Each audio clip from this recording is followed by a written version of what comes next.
Podcast PWI Koordinatoriat Jakarta Barat. Assalamualaikum warahmatullahi wabarakatuh. Salam sejahtera, Om Swastiastu, nama budaya, salam kebajikan buat kita semua. Sebelumnya PWI Pokja selamat datang nih buat Bu Kesit ya. Terima kasih. Pokja PWI Jakarta Barat.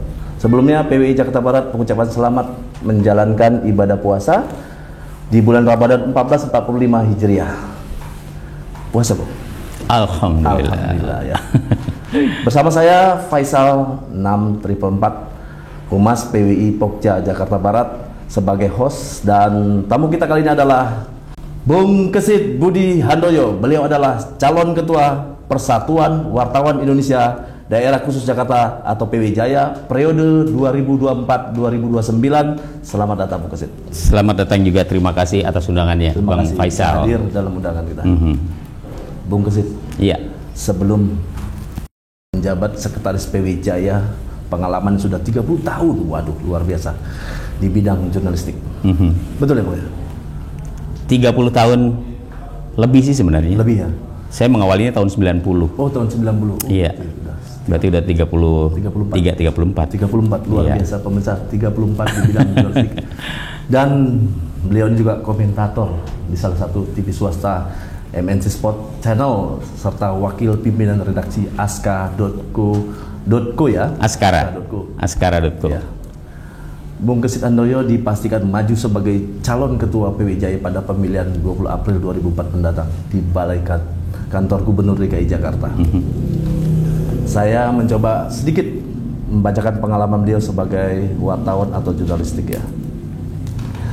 Lahir di Jakarta 27 Juli 1967, betul ya? Betul. Pengalaman di bidang selama 34 tahun lebih di bidang jurnalistik, khususnya di bidang olahraga, liputan sepak bola. Jebolan kampus Institut Ilmu Sosial dan Ilmu Politik atau IISIP Lenteng Agung. Wow, LE 32 Jakarta Selatan. Masih menjabat pelaksana tugas ketua PWI Jaya. Masih menjabat. Iya. Ya, yang paling saya agak ngeri nih, beliau adalah host, wow, dan komentator bola hingga saat ini. Apa nih yang mendorong Bung Kesit maju mencalonkan diri sebagai ketua PWI? Silakan. Iya, kalau apa yang mendorong Bang Faisal ya, sebenarnya lebih kepada ini pengabdian aja sih ya. Pengabdian untuk organisasi ya, terutama PWI, karena pertama saya sendiri sebenarnya sudah aktif ya, terlibat di organisasi PWI itu dari tahun 2004. Cukup ya, lama. 2004 saya sudah masuk sebagai pengurus seksi ya. Waktu itu ketua seksi wartawan olahraga atau SIWO ya, SIWO Jaya 2004-2009 ya. Kalau keanggotaan PWI sendiri saya dari tahun 97. Terus 2004 waktu itu diajak oleh Pak Kamsul Hasan ya, ketua PWI Jaya terpilih pada saat itu untuk menjadi ketua seksi wartawan olahraga. Itu awal mulanya saya terlibat aktif, terlibat langsung di PWI Jaya, diawali dari ketua seksi wartawan olahraga.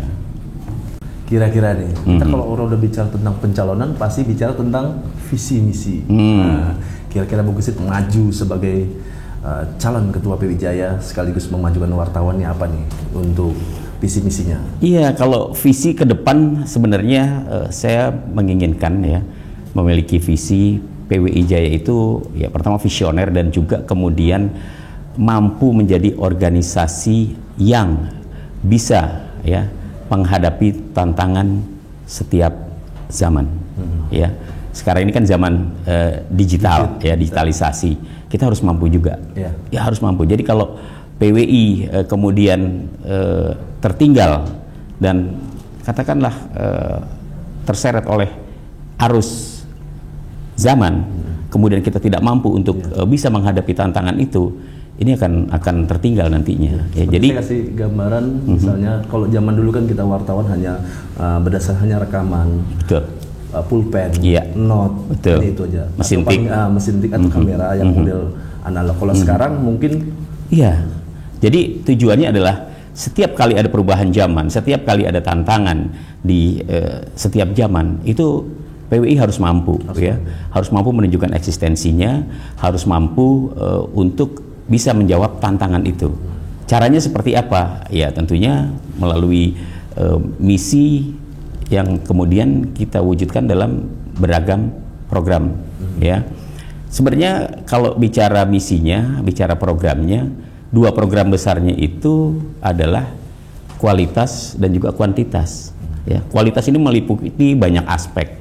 Ya, sementara kalau kuantitas itu kita bicara bagaimana kemudian organisasi ini bisa memberdayakan anggota-anggotanya. Ya, kalau sekarang katakanlah PWI Jaya itu kalau bicara kuantitas jumlah yang aktif ya. Ini untuk DPT Konverprov 2024-2029 itu hanya 432. Padahal kalau kita lihat secara menyeluruh anggota PWI DKI Jakarta itu jumlahnya lebih dari 3.000. Lebih dari 3.000. Lebih dari 3.000. Tapi yang aktif ya hanya itu. Anggota biasa ya. Anggota biasa yang tercatat aktif sampai saat ini itu hanya 432. Iya, hanya itu. Biasa kendalanya apa kok bisa seperti itu? Kendalanya banyak ya. Ini juga mungkin menurut saya lebih karena ada pergeseran. Ya, kita tahu bagaimana dunia media saat ini kan dari konvensional kemudian sekarang masuk di era digital. Ya. Kemudian juga kita tidak bisa memungkiri, kemudian kita juga tidak bisa menutup mata bahwa senjakala media itu kan terjadi. Banyak media-media massa konvensional cetak itu yang tutup. Ya. Kemudian hadirlah media-media digital. Online. Ya, online. Online pun ternyata juga tidak semua mampu bertahan. Ya. Di tengah derasnya arus media sosial, online media pers ini kan seperti apa? Menurut saya seperti tertinggal. Ya. Karena terbagi-bagi tadi. Lebih karena saat ini orang lebih bisa mengeksplor dirinya, orang lebih bisa mengaktualisasikan dirinya ketika ada media sosial. Saya ambil contoh begini, dulu orang kalau mau ngetop, ya kalau nggak diwawancarain wartawan, nggak ada di koran, jangan harap bisa ngetop. Ya itu. Ya. Sekarang meskipun ada koran, meskipun ada media online, tanpa itu kita nih bisa ngetop misalnya melalui media sosial, menjadi konten kreator yang simpel seperti itu. Kita bisa mengekspor diri kita. Sekarang kan kita banyak nih orang-orang yang ngetop, YouTuber, kemudian juga ada yang namanya selebgram. Dari orang yang tadinya kita nggak kenal siapa dia, tiba-tiba karena dia aktif di media sosial, followernya banyak, kemudian akhirnya dia menjadi nggak lihat rekornya lagi, tidak melihat track recordnya lagi. Itu termasuk kendala itu. Iya, itu salah satunya gitu ya. Itu salah satunya. Jadi kenapa kemudian wartawan pada akhirnya harus bisa menjawab tantangan itu gitu loh. Mosok kalah sama konten kreator, mosok kalah sama YouTuber, mosok kalah sama TikTokers. Kira-kira seperti itu. Bisa nggak Bu, itu terkait dengan misalnya kita kadang-kadang kita terkendala dengan undang-undang jurnalistik hingga kita tidak bisa mengeksplor terlalu berlebihan. Itu bisa nggak masuk ke itu? Begini, ketika kita memproklamirkan diri terjun di dunia jurnalistik, ya memang ada rambu-rambunya. Kita punya undang-undang pers, kita punya yang namanya kode etik jurnalistik, kita punya yang namanya kode perilaku. Ya, artinya apa? Ada batasan-batasan yang tidak bisa kita langgar, ya. Karena apa? Karena ketika kita bicara soal media massa, pers, berarti ada tanggung jawab yang kita emban, ada tanggung jawab yang kita bawa, yang tentunya harus bisa kita wujudkan, ya, dalam bentuk misalnya, ketika kita membuat sebuah tulisan, sebuah berita. Itu kan bentuknya adalah tanggung jawab, ya. Bagaimana efek dari tulisan yang kita buat, ya. Dampaknya seperti apa. Kalau di media sosial, kita tidak dituntut tanggung jawab itu. Tapi ketika kita bicara media pers, itu tadi ada rambu-rambunya, ada tanggung jawab yang harus kita pikul ketika kita sudah membuat sebuah pemberitaan atau membuat sebuah tulisan. Jadi ini ya yang membedakan gitu. Makanya kenapa pers itu, wartawan itu kemudian dituntut untuk bisa memahami apa undang-undang pers, apa itu kode etik jurnalistik, dan apa itu kode perilaku. Maksudnya apa? Maksudnya supaya pada saat kita bekerja, pada saat kita bertugas, kita sadar ya bahwa kita juga diawasi ya oleh peraturan. Jadi tidak semena-mena seperti kalau kita menjadi yaitu tadi misalnya menjadi YouTubers atau kita aktif di media sosial yang sifatnya lebih kepada individu. Begitu. Ya paling nggak kalau mereka kan sanksinya hanya ditutup, istilahnya dia punya kontennya dihilang, dihapuskan aja. Iya. Kalau kita kan bisa panjang kali lebar, bisa dipanggil Dewan Pers. Betul. Kalau kita media pers sudah pasti ketika ada terjadi dispute dalam karya jurnalistik, ya terjadi sengketa, maka salurannya jelas, saluran penyelesaiannya jelas, ya. Ada yang namanya hak jawab, kemudian juga ada mediasi untuk kemudian menyelesaikan perkara atau persoalan yang terkait dengan karya jurnalistik. Gitu. Ya kembali lagi ke tentang visi misi tadi. Kira-kira apa sih yang paling mendasar supaya kita nih wartawan nih harus seperti apa gitu? Iya. Pertama gini, Bang Faisal, saya tadi katakan soal kualitas. Ya, yang pertama tadi. Kualitas ini saya pikir menjadi sebuah keharusan ya, karena dengan semakin tinggi kualitas seseorang ya, kita berharap bahwa apa yang dihasilkan itu akan jauh lebih bagus begitu ya. Kualitas dalam bentuk apa? Sumber daya manusia itu sudah pasti. Wartawan saya tadi katakan bahwa pada saat ini eranya era digital. Tantangannya begitu besar ya. Jangan sampai kemudian wartawan tidak mampu untuk menghadapi tantangan ke depan, kan seperti itu, terutama anggota-anggota PWI Jaya. Maka dari itu saya memiliki program bahwa kualitas sumber daya manusia, kualitas dari anggota-anggota PWI Jaya itu harus baik, harus tinggi. Caranya seperti apa? Banyak ya, misalnya dengan melakukan pelatihan, banyak program yang bisa mungkin diawali dengan presentasi. Iya, banyak program yang bisa dijalankan. Saya ambil contoh yang sederhana begini nih, koordinatoriat Jakarta Barat. Saya pikir ini bisa menjadi role model ya buat pokja-pokja yang lain ya, buat unit-unit yang lain bahwa kehadiran podcast lah di PWI di wilayah Jakarta Barat ini kan tentunya bukan sekedar asal ikutan. Saya yakin bukan karena ikutan. Pak Kornel bikin ini pasti karena ada tantangan. Betul. Karena ada challenge. Karena ingin mengaktualisasikan dirinya bahwa bahwa di Jakarta Barat ini ada gitu. Dan kegiatan-kegiatan yang dibuat sudah pasti kegiatan yang sangat positif. Ya. Nah, untuk bisa menghasilkan sebuah produk podcast yang bagus, itu kan dibutuhkan sumber daya manusia yang bagus juga. Begitu. Betul, bagaimana menjadi host yang baik, bagaimana mengedit supaya tayangan yang dibuat ini kemudian menarik pemirsa, itu kan ada ilmunya gitu loh. Nggak semena-mena kemudian atau nggak serta-merta kita buat begitu aja gitu. Ada barang fisiknya. Betul. Nah, dalam situasi seperti ini tentunya SDM yang ada itu kan harus meningkatkan dia punya kemampuannya ya.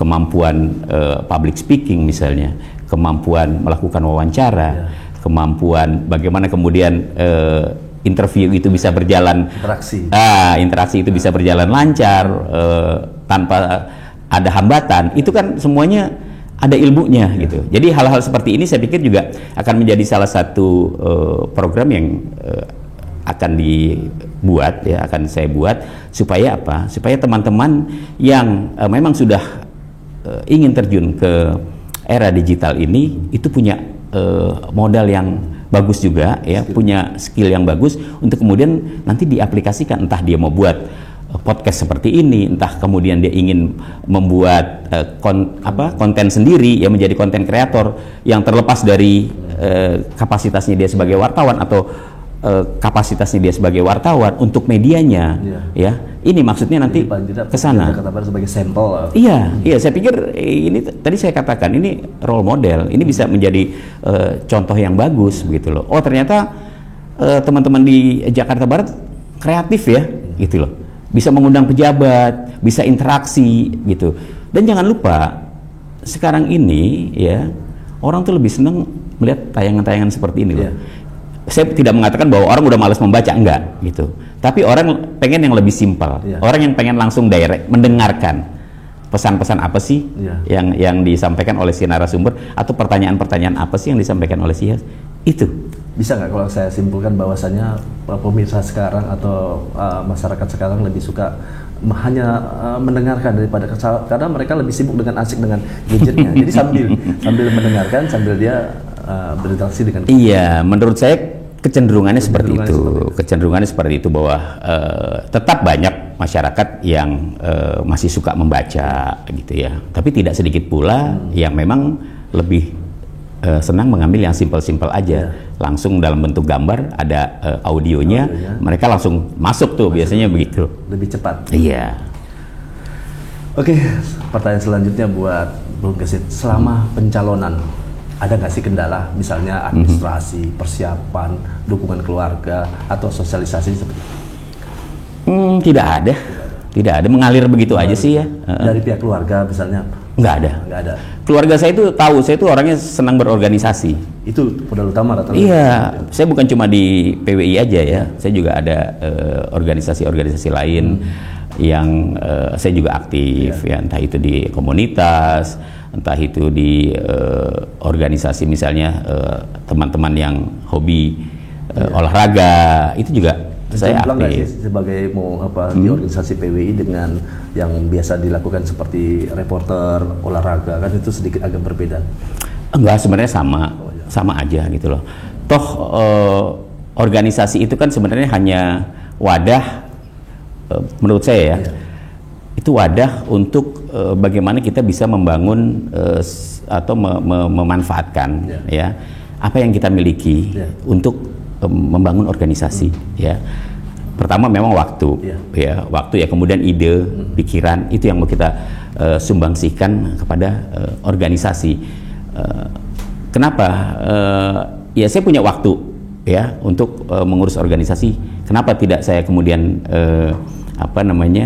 dedikasikan waktu saya itu untuk organisasi. Tapi yang perlu saya garis bawahi juga bahwa ketika kita memimpin atau kita mau aktif di organisasi, lagi-lagi bahwa itu adalah sifatnya pengabdian, ya pengabdian. Bukan, jangan kemudian organisasi itu dijadikan untuk yang neko-neko, karena tujuan kita adalah bagaimana organisasi ini bisa besar, eksistensi organisasi ini bisa terdengar, terlihat di masyarakat dengan kegiatan-kegiatan yang berdaya guna. Gitu. Tadi kita bicara tentang visi misi, kemudian tantangan. Ini kita bicara tentang bagaimana kalau untuk melakukan kemampuan para wartawan. Bu Gesit punya konsep apa nih untuk para wartawan? Iya, tadi saya juga bilang bahwa dunia digital, dunia online itu tantangannya semakin tinggi. Jangan lupa juga, dan kita juga tidak menutup mata bahwa masih banyak teman-teman kita, anggota-anggota PWI Jaya yang bekerja di media yang istilahnya kalau mau saya katakan bukan media besar, ya, bukan sebuah media yang kepemilikannya itu berbentuk korporasi, ya, yang sudah begitu lengkap lah, mereka mau bikin apa aja bisa, ya. Di PWI Jaya itu jujur aja, teman-teman kita ini medianya adalah media yang menengah, ya, menengah.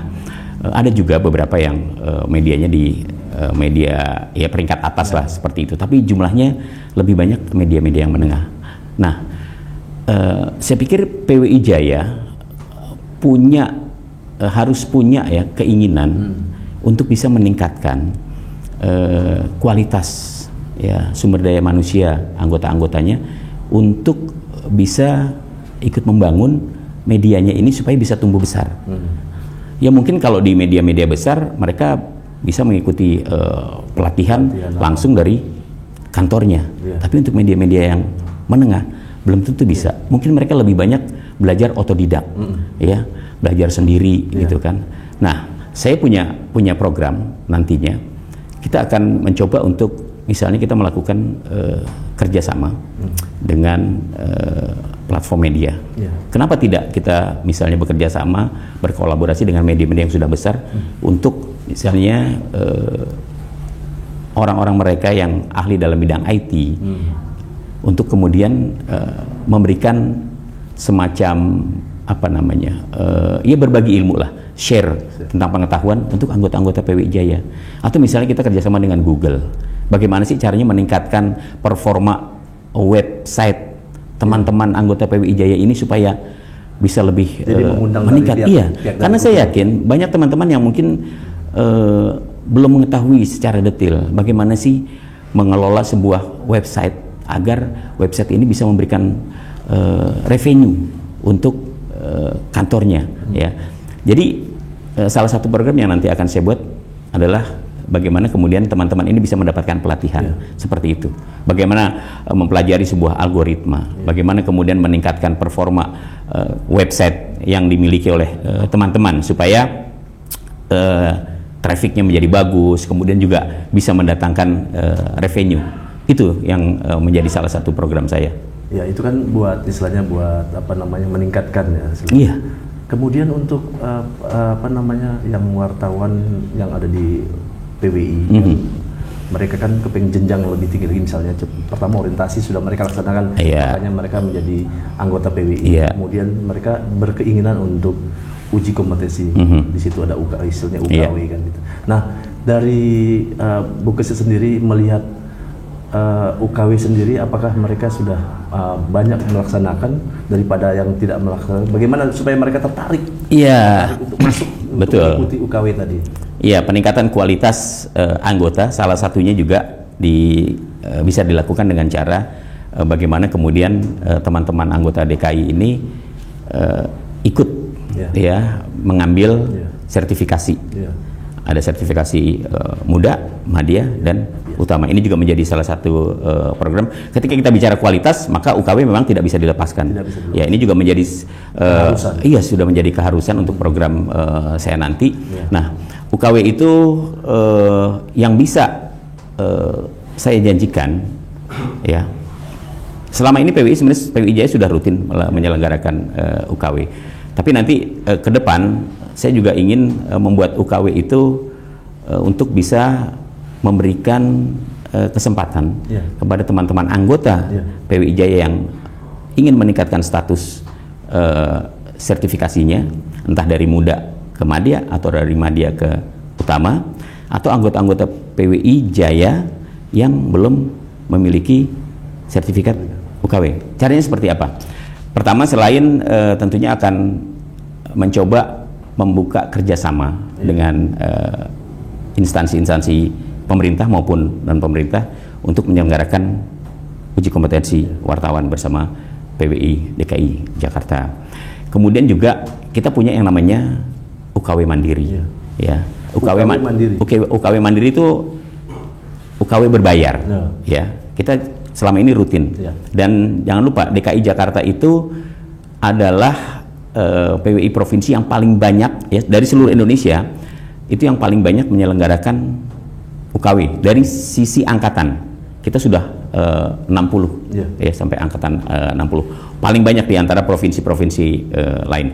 Nah, ke depan program UKW Mandiri saya akan memberikan kuota buat teman-teman anggota PWI DKI Jaya yang belum UKW atau ingin meningkatkan statusnya, ya, 20% dari jumlah peserta UKW Mandiri, ya, 20% itu.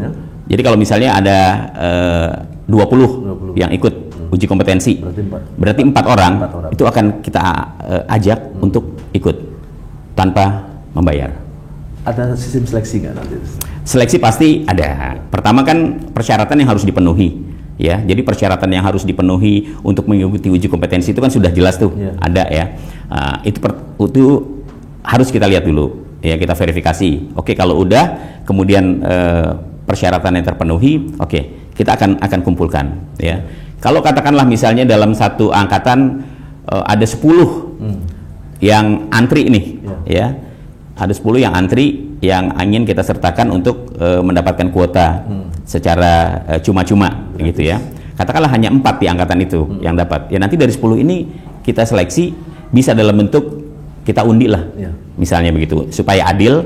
Kita undi bisa, gitu kan, dari 10 ini oke, kita undi kita panggil orangnya, misalnya ini ada 10 nih, ya kan, si A, si B, si C, ikut yuk kita undi bareng-bareng, hanya 4, kayak arisan lah kira-kira seperti itu. Nah nanti sisanya untuk kita ikutkan ke UKW angkatan berikutnya. Itu UKW mandiri ya. Jadi ada yang berbayar, tapi dari jumlah yang berbayar ini nanti ada berapa? 20% dari jumlah peserta yang berbayar itu kita berikan kepada anggota PWI Jaya secara cuma-cuma. Jadi kalau yang daftar ada 20 nih, yaitu tadi 4 akan kita berikan untuk anggota kita dengan cuma-cuma.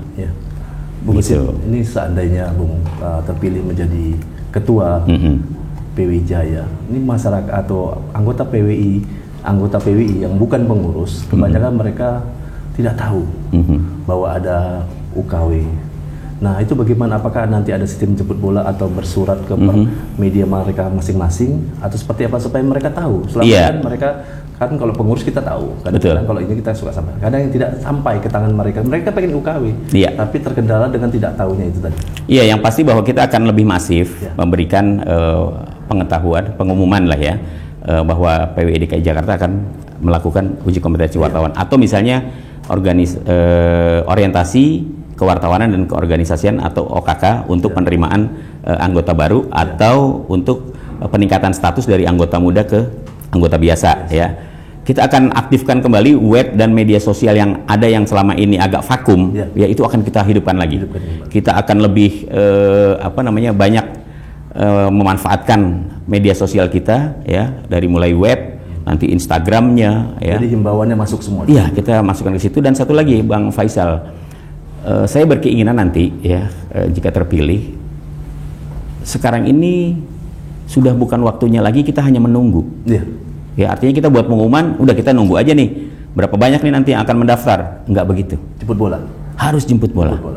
Harus jemput bola. Kita harus betul-betul bisa menjadi organisasi yang kemudian mengundang, melayani. Iya, mengundang minat anggota. Orang lain lah ya. Saya mengincar kan kaum milenial. Saat ini kan banyak kaum milenial yang menjadi wartawan.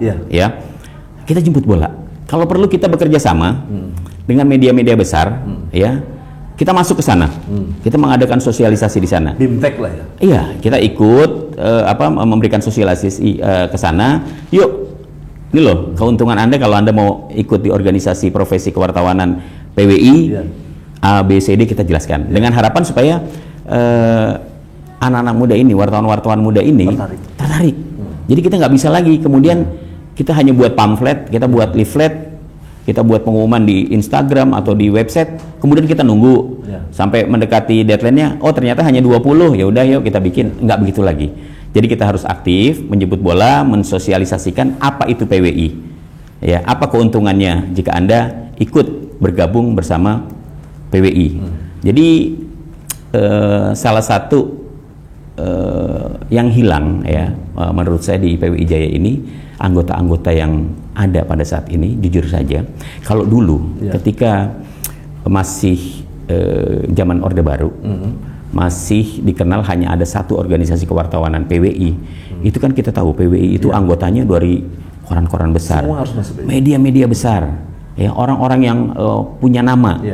Tapi sekarang ketika era online, itu media-media besar, katakanlah media-media mainstream, media-media arus utama, itu sedikit banget yang jadi anggota PWI. Apa karena mereka sudah membentuk organisasi lain selain PWI? Selain ada organisasi kewartawanan lainnya ya, seperti Aliansi Jurnalis Indonesia, Ikatan Jurnalis Televisi Indonesia atau IJTI, ada juga kemudian Asosiasi Media Cyber Indonesia ya, atau Serikat Media Cyber Indonesia atau Jaringan Media Cyber Indonesia. Itu bisa aja menjadi salah satu penyebab kenapa kemudian minat orang untuk masuk menjadi anggota PWI itu berkurang. Itu bisa saja gitu ya terjadi, atau bisa juga memang ngapain sih gue ikut organisasi wartawan, orang di kantor gue aja juga gue udah sibuknya udah setengah mati, kira-kira seperti itu ya. Tapi nggak apa-apa gitu ya, anggapan-anggapan seperti itu sah-sah saja. Tapi makanya kenapa kemudian kita harus itu tadi menjemput bola, memberikan pemahaman kepada mereka, memberikan sosialisasi kepada mereka bahwa ayo kalau Anda ikut PWI, ini loh keuntungannya, kira-kira begitu. Memang Seperti itu yang harapan kami para wartawan di lapangan, sifatnya jemput bola karena ketidaktahuan anggota dengan kesibukan tadi. Betul. Jadi bukan hanya di kantor, tapi di lapangan mereka tidak tahu. Tapi kalau ada informasi atau media memberitahu, kita akan membuka.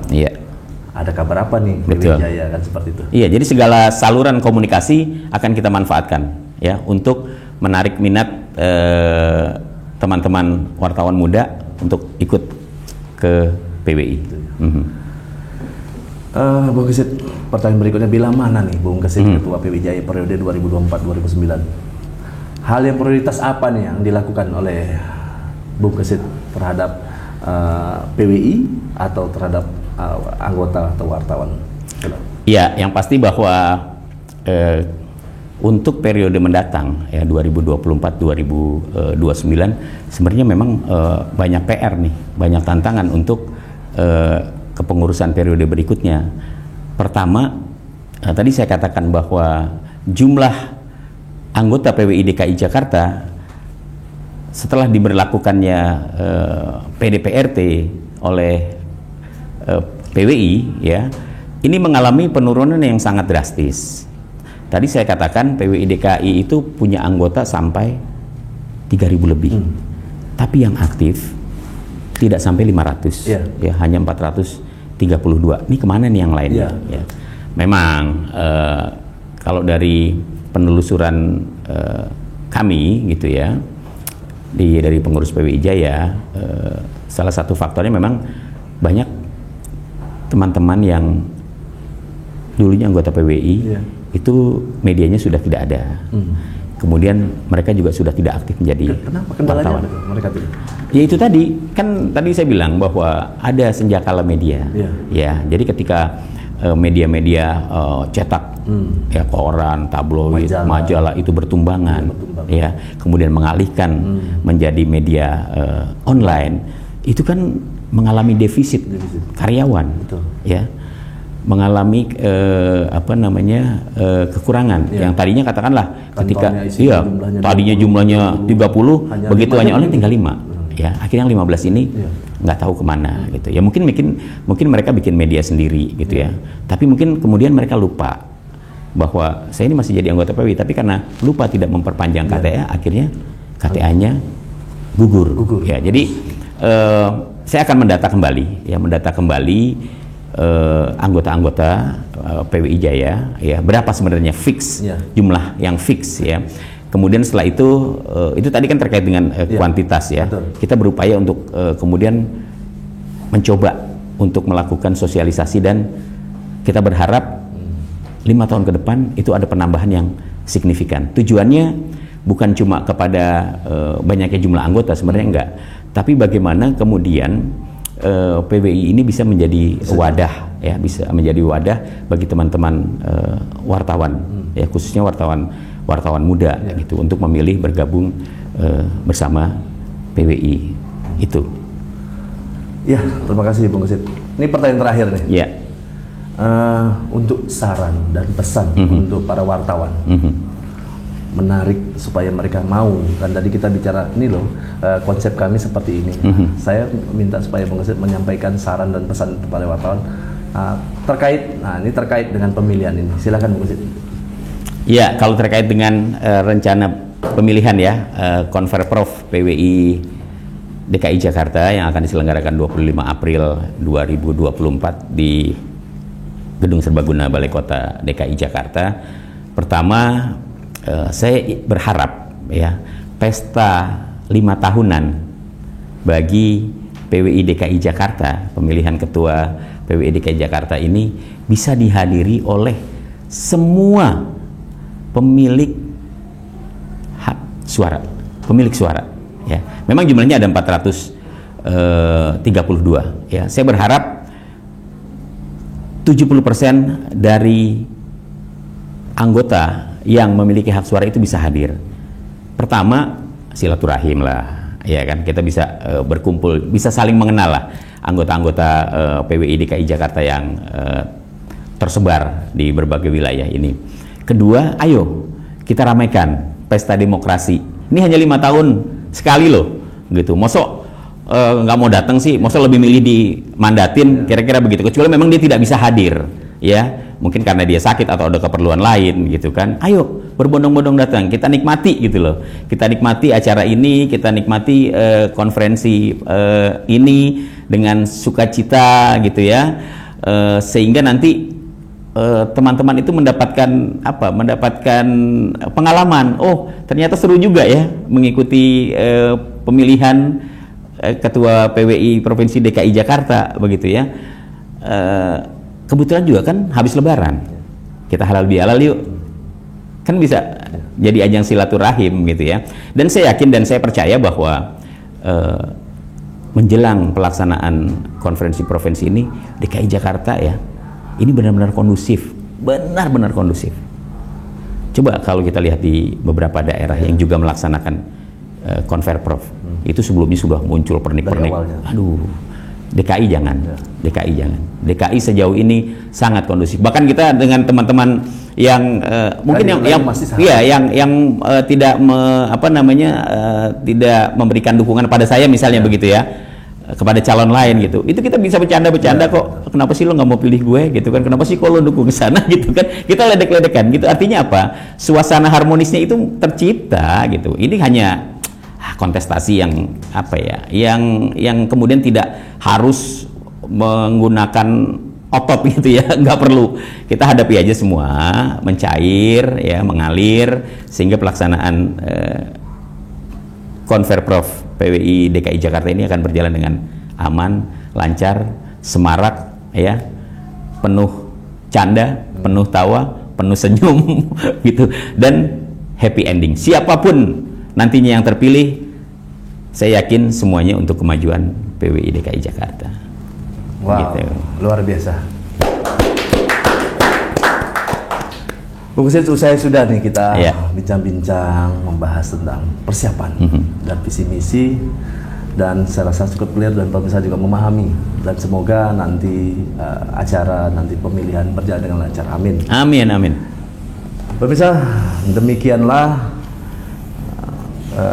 usai sudah ya acara podcast kita bersama dengan calon Ketua PW Jaya periode 2024-2029, Kesit Budi Handoyo.